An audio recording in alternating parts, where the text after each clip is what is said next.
Why are you here? Be gone, Phantom. Be gone and leave me to my slumber. Then this isn't a dream. You really are here. But why? The Prophet dies when the Emperor leaves him. This is the course of the game. It has always been so. Explain yourself. How did you find this place? And why do you still exist? Her? But why? She does not have a mind. She does not have feelings. So why should she do this? But still you speak the truth. I can feel it.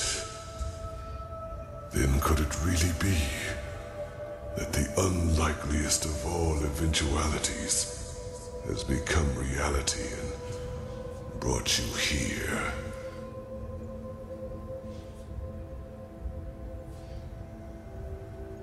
Coincidence or caprice, I do not know. The veiled woman cannot be understood. I am sorry. It's been too long since I've spoken to anyone. I have had many names. The Akarians called me the God of Death. The Moonskin people, the Warden of Dreams. The Pyreans, the Demon of the Deep. For your people I am, or was, the Black Guardian.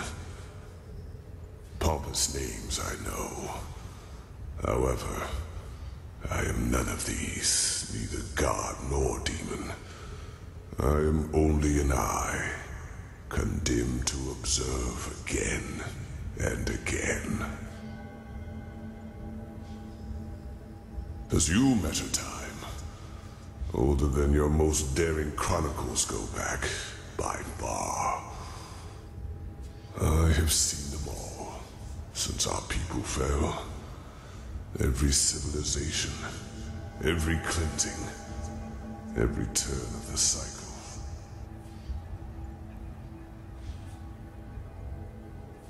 What? No. The Starlings came long after me. I was only a fool who wanted to save his own skin at any cost. I knew the cleansing would come. I had known it long before the Red Madness and the war started. But I also knew that fighting it as my people did, and as most do, was pointless. So I looked for another way to prevail. And I found it. What you see here is the result. The Goliath, as I liked to call it back then.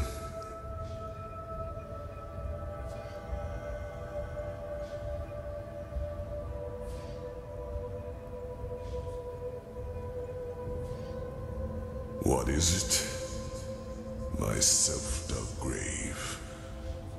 What it was meant to be was a body of steel, an immortal machine with which I planned to merge my consciousness.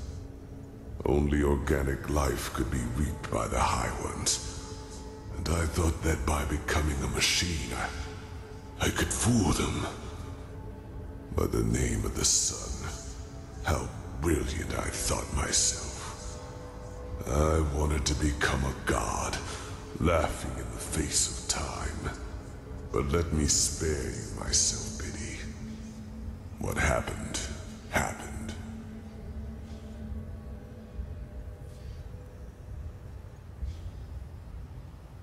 No. Joining the Goliath meant immortality. All I had to do was sleep and awaken once more when the cycle started again, and new life came forth. Except that this new life would not have been defenseless. I would have been a true god to them, one capable of protecting them from the High Ones. No imaginary figure like the Creator, No false gods like the Lightborn were, to speak in your language.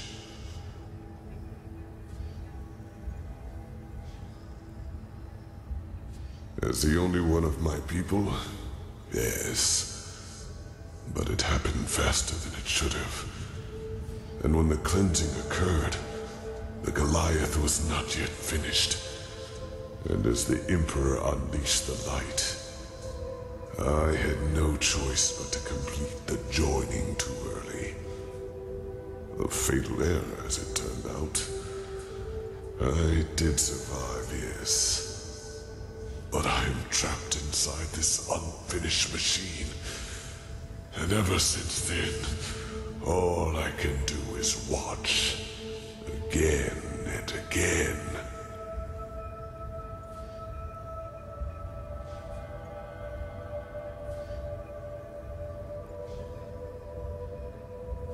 Yes, but a part of the Goliath is the eye.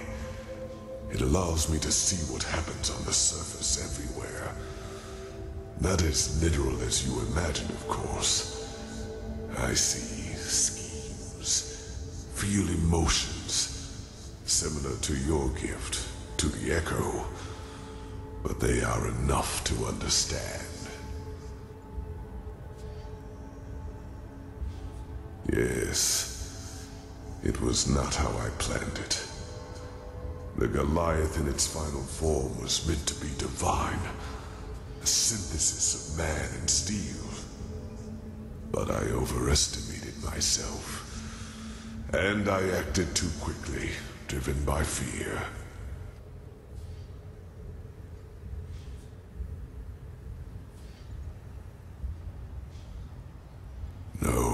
No, you do not understand.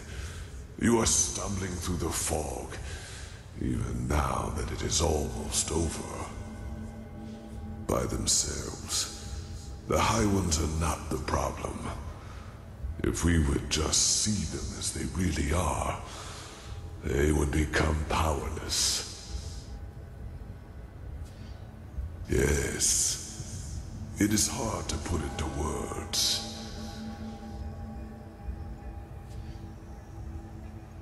I myself do not know everything about the High Ones.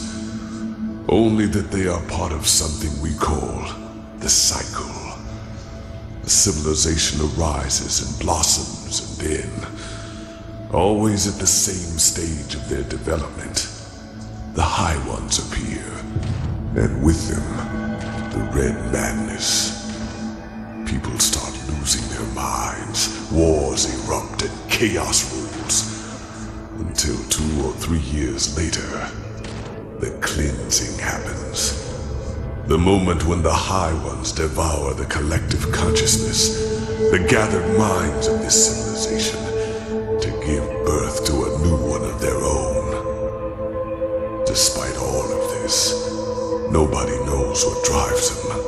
Perhaps they act out of malice, out of an urge to survive, or perhaps they do not even have a will of their own, but are like a force of nature. But I do know one thing, as powerful as they might be, it is mankind who gives them that power. We make them into what they are, because what nobody understands is simply this. The High Ones feed on what humanity has the most of, their ego, greed, pride, fear, and their everlasting search for an enemy who was responsible for all their misery. It is those traits the High Ones make use of. These characteristics are what make us human, and by themselves, they are harmless. Only when we bury them, when we deny them, then they play into the High One's hands. So why is this, you ask? It is simple. The High Ones alone cannot make the cleansing happen. Only a human can. With the beacon, my knowledge about it is as limited as my knowledge about the cycle. It has existed since the beginning of time, And despite what you might now believe, the ancient writings about it are true. Lit by the ones who carry the Numenors, it can banish the High Ones once and for all. But it can also destroy us. Because what happens when it is lit without a core is far more than an explosion. It is the cleansing, the triumph of the High Ones. And even as we speak, a human, Tialor has done it again. A bright light will appear from the heart of the machine and open a hole in the sky. And within hours, it will spread throughout the world, and they will all feel it. A fire that burns them from within. A white light which will break through their flesh. Do you understand now? The High Ones have no power. All they do is to feed on our weaknesses, manipulate us into bringing about our own destruction. It is we who forge the sword that kills us. We who lead them to their victory. Even though the key to salvation has always been in our hands. But instead of realizing our folly, we make the same mistake. We repeat the same fate over and over. And only because we refuse to see the truth. Yes, the High Ones are our enemy. But who wants to hear that it is our ego, that dark voice within us, that empowers them? It is so ironic. The moment we would realize all this would be the moment it all came to an end. But we do not.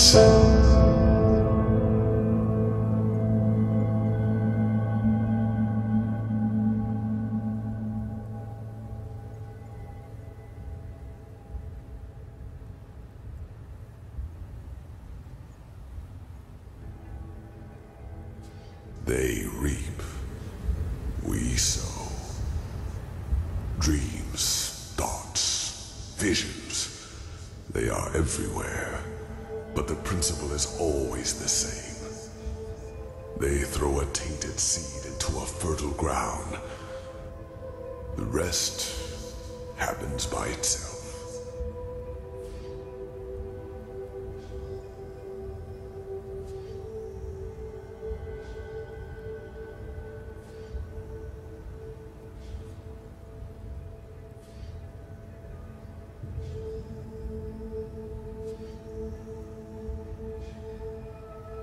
Just think for a moment.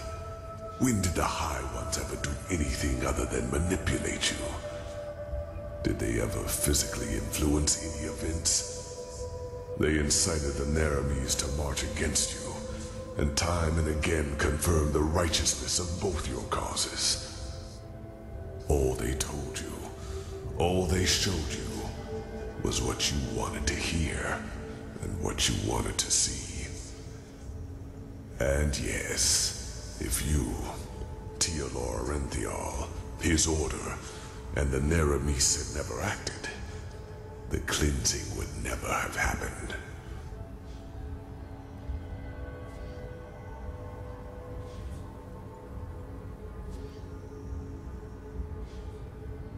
Like 1,000 others before him, the High Ones knew exactly what they had to do to get him to commit this last act of desperation.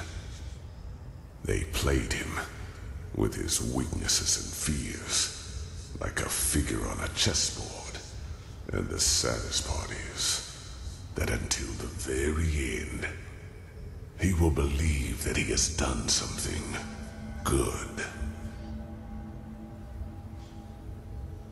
That was his greatest fear, yes. To be remembered as a failure, a broken man. That was the stream the High Ones manipulated him from the moment he died, after attempting to flee from his prison on Nehrim. The real Arinthial He is dead, prophetess.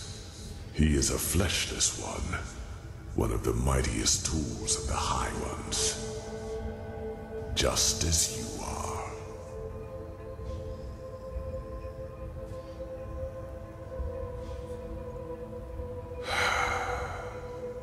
I wish it were.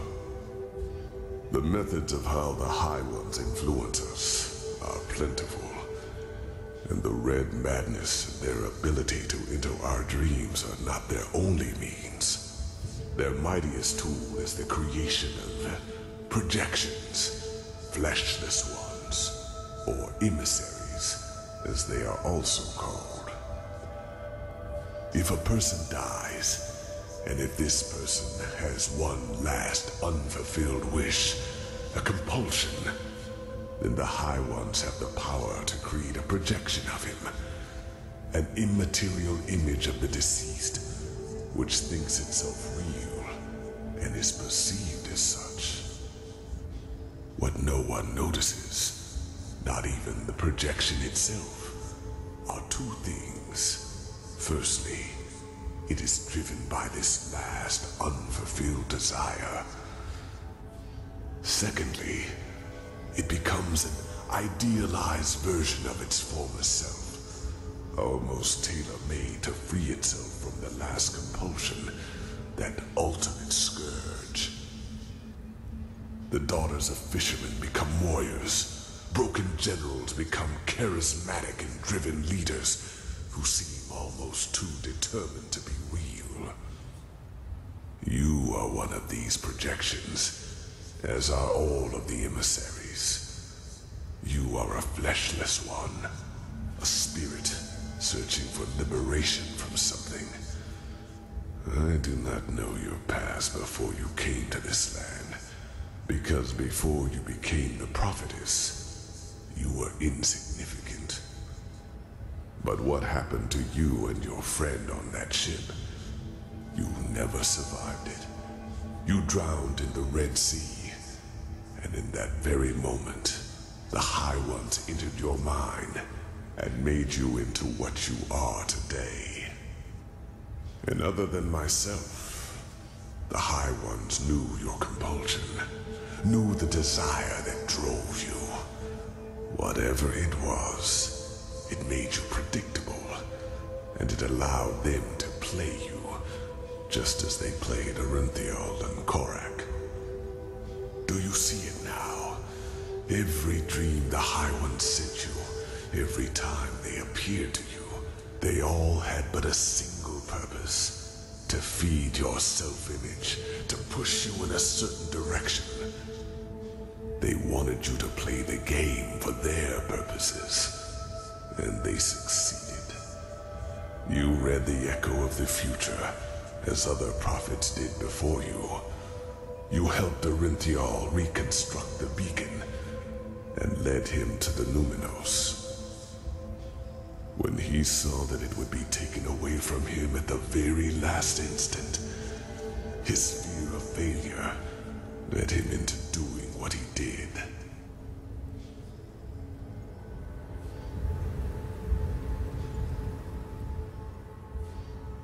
You are not to blame, prophetess. You did what countless others did before you, and you did it because you thought it was the right thing to do.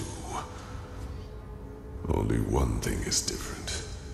In all the time I have been here, never before did a projection realize its own nature. You were meant to dissolve like the rest of mankind. Yet, here you stand, and I tell you the truth. This was never meant to happen.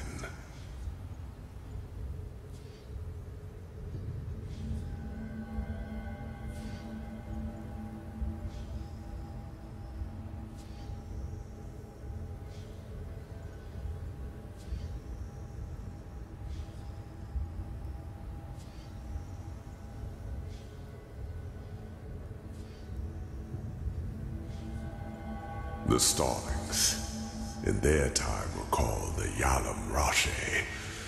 And yes, they manipulated the game in their favor. Their goals were similar to mine when I created the Goliath. They were a small circle of highly intelligent craftsmen and mages. And just like myself, they did not think the cycle could be won by the beacon alone. So by unknown means, they fled into the sky and created something that protected their city from the cleansing.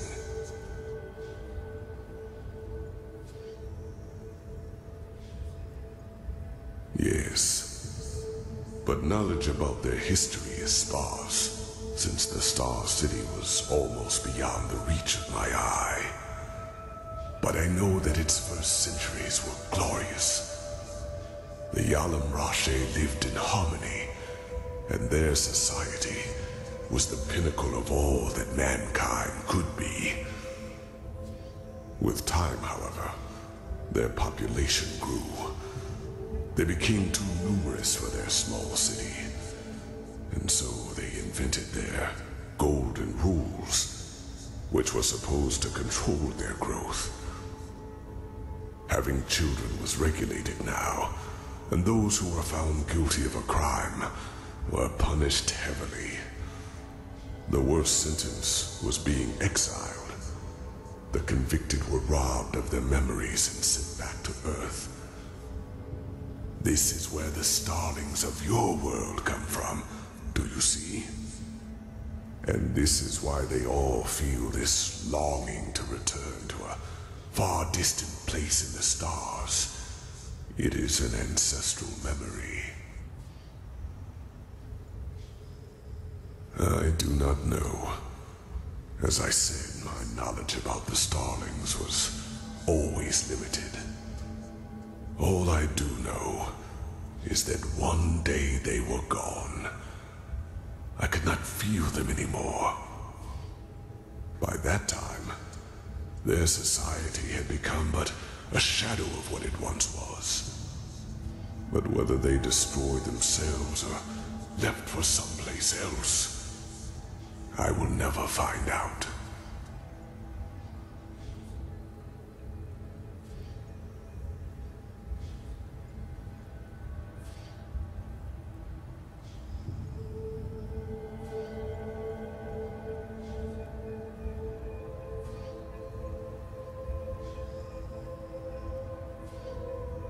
Oh, stop it. No, it is too late for that. By the name of the sun, it is so ironic that the veiled woman did not lead you here earlier.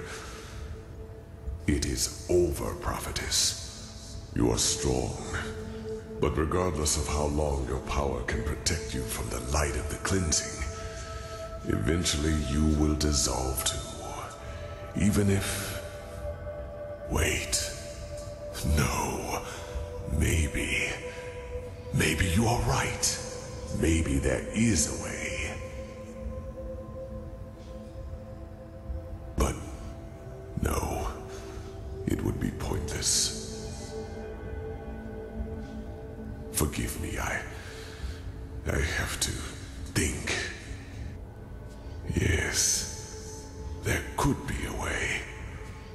What I told you is true. Here on Earth, you would not survive the cleansing. But there is one place where you could. The Star City. I know that you brought something back from your journey there. The escape pods. And I know that they can also take you back there. For I have seen the Yalam Rashe, the ancient starlings, do so. Whatever has protected the city over all these millennia, it would protect you too. Yes, you could survive it. By the face of time, you could. No, it would not. But that is irrelevant. You are fleshless, a projection. And just like me, time cannot touch you. Age cannot kill you. And thus you could succeed where I have failed. You could wait for the cleansing to be over, and then create a new humanity. create a new humanity. It is only a matter of time until the new turn of the cycle starts. New life will come forth. First, simple life, then human. And just like the civilizations before them, they will also fall victim to the High Ones, because they will have the same weaknesses as we do. But not with your help. You could be a god to them. You could guide their ascent. You could shape a mankind free of egos and weaknesses. And by doing so, you would deprive the High Ones of their power. Just imagine, in this new world, there would be no need for a beacon, because the High Ones simply would not have any strings to pull on. Mankind will defeat them by becoming superior.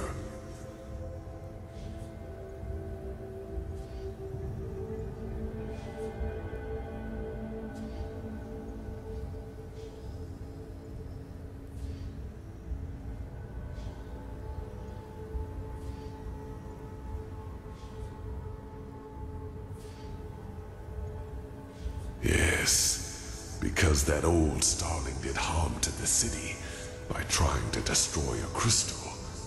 That awoke the Guardians. But they are asleep now. I can feel it. You would be safe, believe me. The High Ones reap, we sow. It is our weakness that make the High Ones strong. Our ongoing fragility. And if not for that, the High Ones would be powerless. You could be the one to create a humanity like that. Altruism instead of greed. Self-responsibility instead of the continuous search for an enemy. Awareness instead of blindness.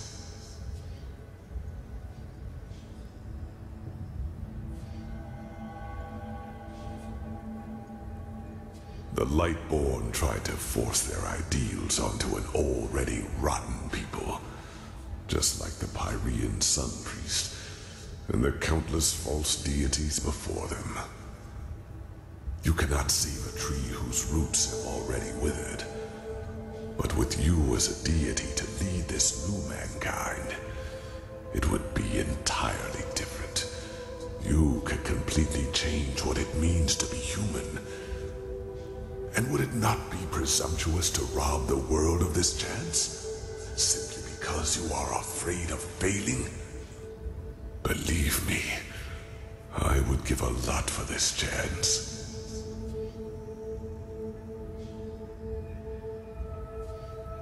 No, they are already dead, damn it. Orinthiel has lit the beacon, and unlike anything else you could do right now, this would be a chance for permanent change. By the face of time, do not let all of this become meaningless. Every second you waste doubting lessens your chance to get to safety.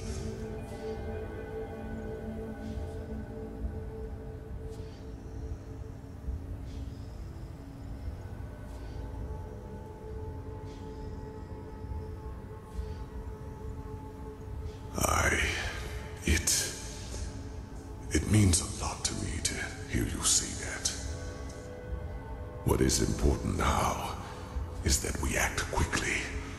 The cleansing is already happening, and you will not have much time left to flee. You must go through the portal and then back to the temple. Then you have to activate the pods, and the rest will happen automatically. When all this is over, I will try to reach out to you.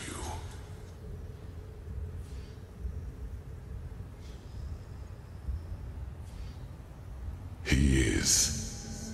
I'm sorry, but this is one more reason why you have to do the right thing. Please, make his death matter. Yes, and hurry. You will feel the light as soon as you are back on the surface. And given time, it will consume you. But you will succeed. I feel it. There is one more thing I need to ask of you, however. One final request. I want you to shut me down. Yes, I want to finally rest. Please do not try to convince me to do otherwise. All that. I do not want to be a part of it any longer. I have not wanted to for a long, long time. Please, do it. The switch is in front of you. That was how I connected myself to the Goliath. It will cut the connection as well. Do it, and then go. Go and fulfill your fate.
Hermit, are you okay? What is that? Miserable fool! I would have kept my word, but if you want to play games, fine! I have had enough time to practice! Holy shit!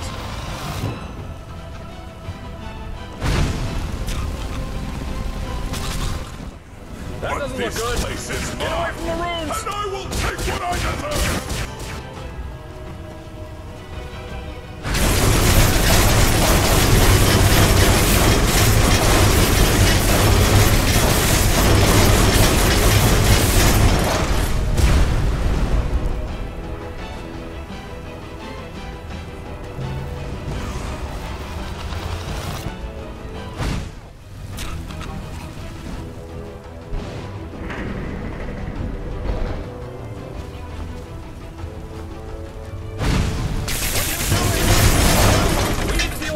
Here first.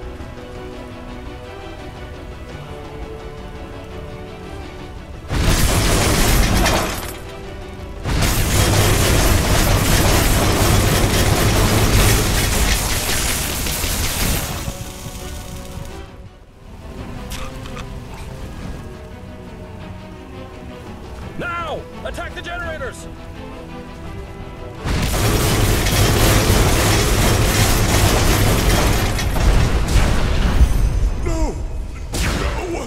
What have you done?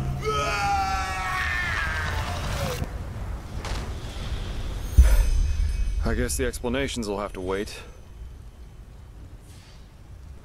I had a feeling that might be the case. Go on ahead. I'll follow. Yeah, I guessed as much. Yuzlan and he didn't even try to get me inside after that dragon attacked us. Lucky for me, I found another way in. Otherwise, I never would have found you. And you were...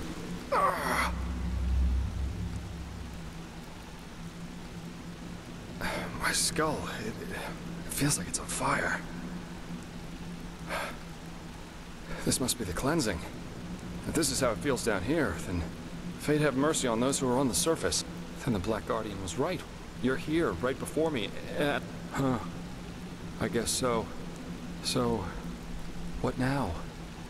Your decision, is it final?